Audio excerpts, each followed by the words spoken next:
Good evening. Welcome to Raw Online. Today class is about the anatomy of the biliary tree. Introduction. The biliary tree consists of the system of ducts that collect and deliver the bile from the liver to the second part of the duodenum. Now we will see what are the apparatus of the biliary tree. We have intrahepatic biliary tract and the extrahepatic biliary tract.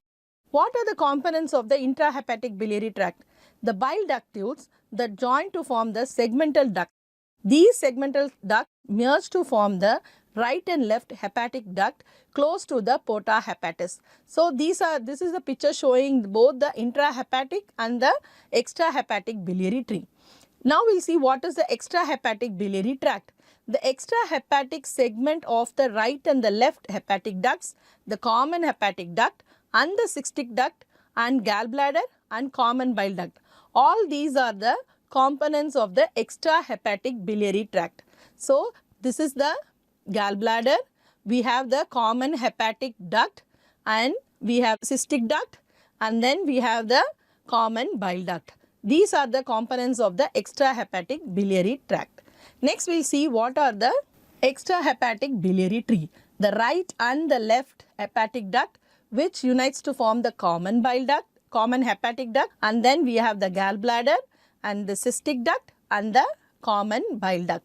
So the components of the extrahepatic biliary tree is right and left hepatic duct which unite to form a common hepatic duct. This is the common hepatic duct and this is the gallbladder and this is the cystic duct, and we have the cystic duct and the common hepatic duct, they unite to form the common bile duct.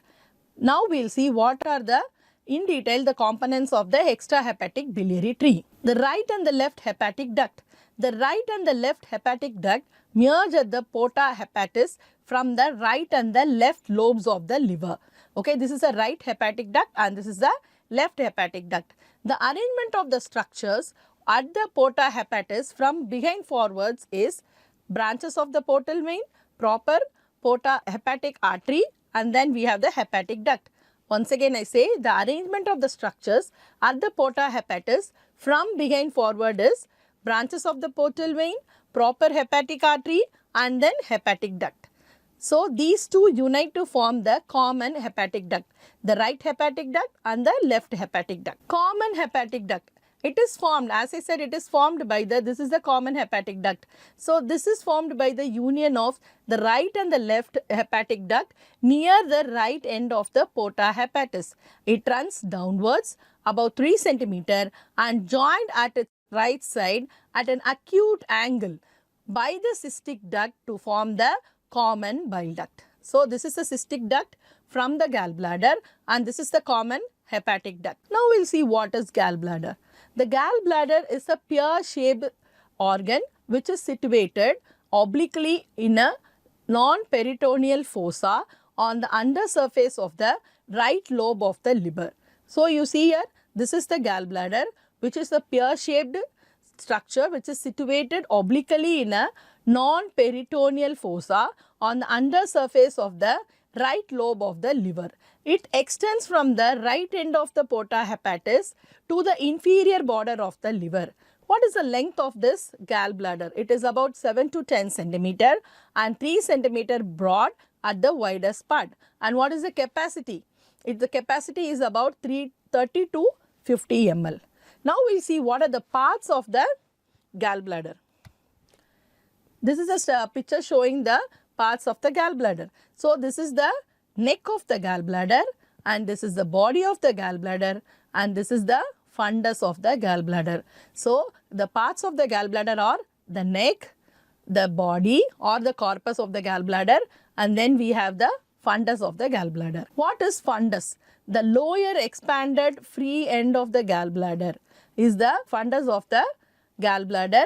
The liver is invested, which is by the peritoneum on all the sides. What is the body? It extends from the fundus to the neck. The upper surface of the body is non-peritoneal and the lower surface and the sides are covered by the peritoneum. What is the neck region of the gallbladder? It extends from the body to the cystic duct, fundus of the gallbladder, and this is the body of the gallbladder. So upper surface is non-peritoneal, whereas the lower surface is covered by the peritoneum, and this is the neck of the gallbladder. Okay, so it extends from the fundus to the neck, and upper surface of the body is non-peritoneal, and the lower surface and the sides of the gallbladder, body of the gallbladder is covered by the peritoneum. The neck extends from the body to the cystic duct. This picture again shows the peritoneal covering of the gallbladder. It is covered by the gallbladder except for the surface which is resting on the liver. Okay, this is a fundus. This is the body of the gallbladder. It's not covered by the peritoneum, whereas the lower surface is covered by the peritoneum. And if you see here, this is the neck portion of the gallbladder, and which extends from the body to that of the cystic duct. What is the relation of the fundus part of the gallbladder? Anteriorly, it is related to the anterior abdominal wall just below the tip of the right ninth costal cartilage at the intersection of the lateral border of the right rectus abdominis and the right costal margin. This forms the anterior relationship of the fundus of the gallbladder. The posterior relationship, if you see, it is the transverse colon. Next, we will see what is the relation of the body. What are the structures that are related to the body? This is the body portion of the gallbladder. Above, liver is separated by a loose areolar tissue that contains the deep branch of the cystic artery and the vein. And below, it is related to the transverse colon, first part of the duodenum. This is the first part of the duodenum, and this is the transverse colon. So, below the body of the gallbladder is related to the transverse colon and the first part of the duodenum. The neck portion, the neck is above, it is non-peritoneal and is related with the liver, separated by a connective tissue that contains a cystic artery, and below, neck is related to the first part of the duodenum.